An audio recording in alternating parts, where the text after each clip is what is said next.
What's going on, guys? Bob Buskirk here with ThinkComputers, and today we're taking a look at the Click BIOS 5 on MSI's X299 SLI Plus motherboard.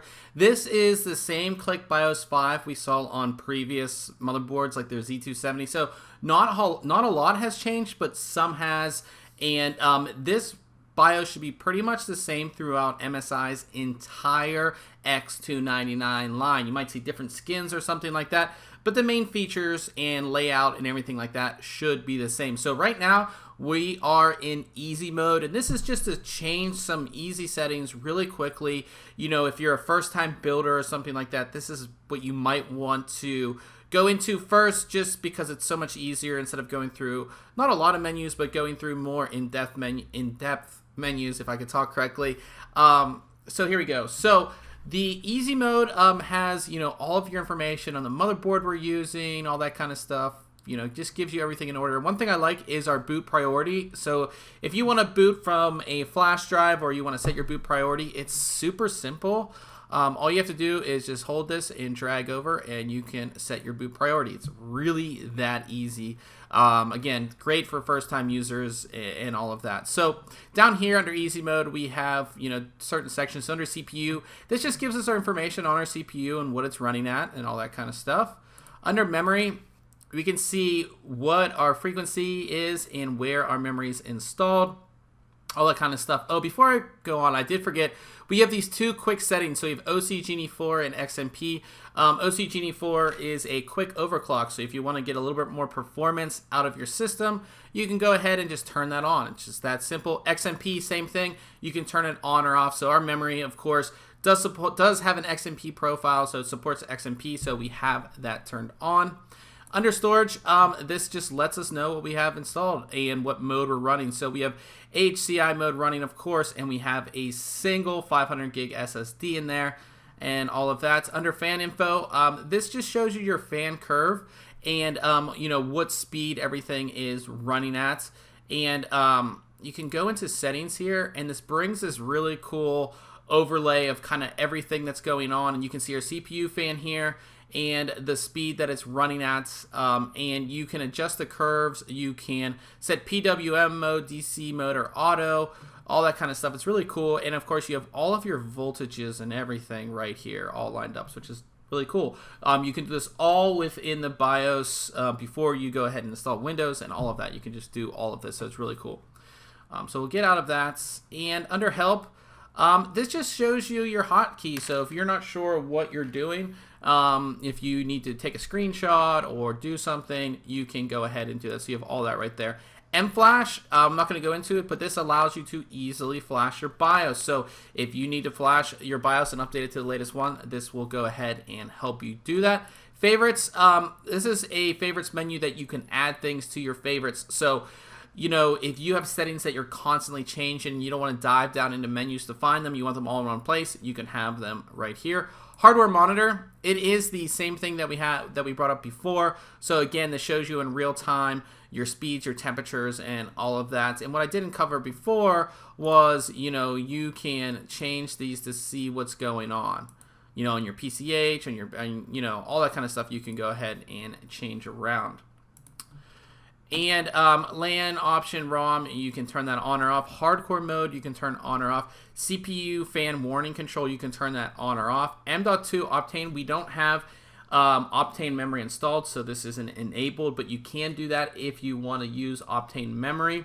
ACHI and RAID mode, you can enable that, and BIOS log review. So if you're making changes to the BIOS, it will save it to a log so you can see what you changed. Now that's easy mode. That's pretty much everything you can do. And of course you have, like, take a screenshot F12 and you can change your change the language and all of that. But that is easy mode, and that's pretty much everything that you can do in easy mode. Now if you can either click here or we hit F7. And now we're into the advanced mode, and for you advanced users, this is what you're used to seeing from MSI motherboards. So first, under our settings here, so we have system status. This just gives you all of the information on the system. So, you know, all of our hard drives and things like that, and system information, we have that. Under advanced, this gives you all of this different things. Now, some of the things you might want to change Integrated peripherals, you can turn on, you know, your LAN controllers on or off if you don't want them on or something like that. SATA mode, you can set what they are by hot plug as well. HD audio controller, you can turn that on or off. So that's some of the things you might want to change. Also, you might want to go into the USB configuration, and you might want to either turn on or off, you know, legacy USB support, and you can even turn the USB controller on or off if you want.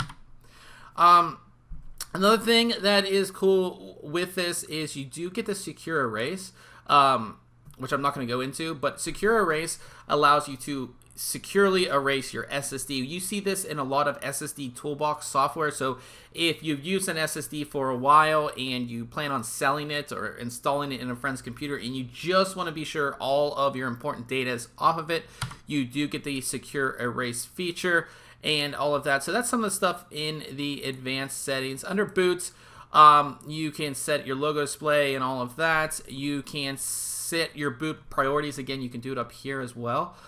This up here is much easier than this, but you can kind of see that and go ahead and do that. Under security, you can set an administrator password and all of that, and you know, like case intrusion configuration, you can set that up if you want. And of course, we have our save and exit. And one thing I always like to see in save and exit is, one, we can restore defaults, and two, we have a boot override. And I like to see boot override because for most of us, we're installing Windows from a flash drive, and the first time the system boots, we want to use boot override to go to that flash drive. But the second time, we don't want to have to go through that process again and change it. We just want to boot to our SSD or whatever we're installing on. So boot override just makes that much, much easier. So that is pretty much all of your main settings. Now, on overclock settings, this is where, if you're going to tune your system, overclock your system, this is where everything is going to be. So first, we have OC Explorer mode. You can change that to normal or expert.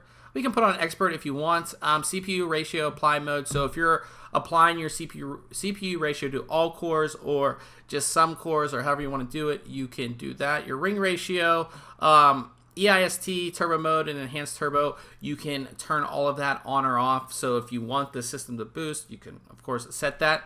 CPU base clock, of course, we know all about this. If you need to change this, you can.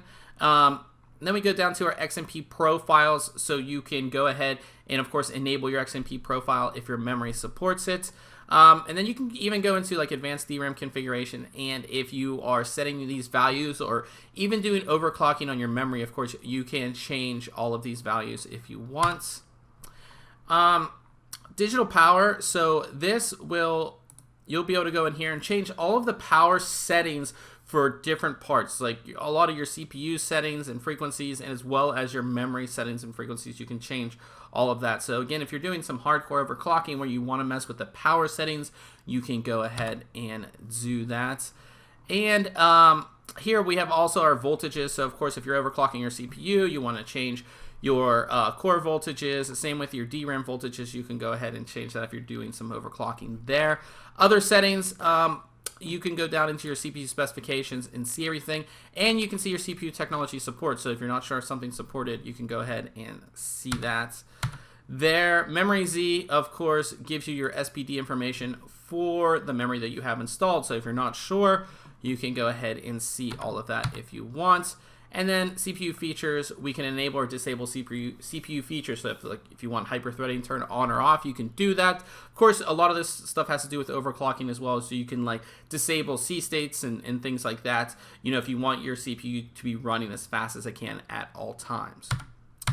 So that's pretty much for OC. M-Flash, we're not going to go into that, but that again allows you to easily flash the BIOS if you need to. OC profiles, so you can go ahead and save overclocking profiles to your BIOS. So this makes it super easy if you have a certain overclocking profile or gaming profile or things like that. You can also save them from your USB and load from USB. So if you have a friend that has this awesome overclock and he has the same board as you, he can throw it on a USB, or you know, he can email it to you and you can throw it on a USB and go ahead and load it in here. Hardware monitor, again, is that awesome hardware monitor that I've talked about. This will be the third time that it pops up here. And you can, of course, set your CPU fan speeds and fan curves and things like that, and just get all of the information of what's going on system-wise in your system, which is nice. And then finally, we have Board Explorer. And again, if you're a first-time user, this kind of gives you some information about what's going on in your system. So we hover over here, we can see that we have an i7 7900X installed. Over here, we can see we have DDR RAM from Crucial. Over here, we can see that, we can, it's hard to do. This is hard to do because you gotta, there we go. We can see that we have our single SATA ports used, and we have our Crucial drive in there.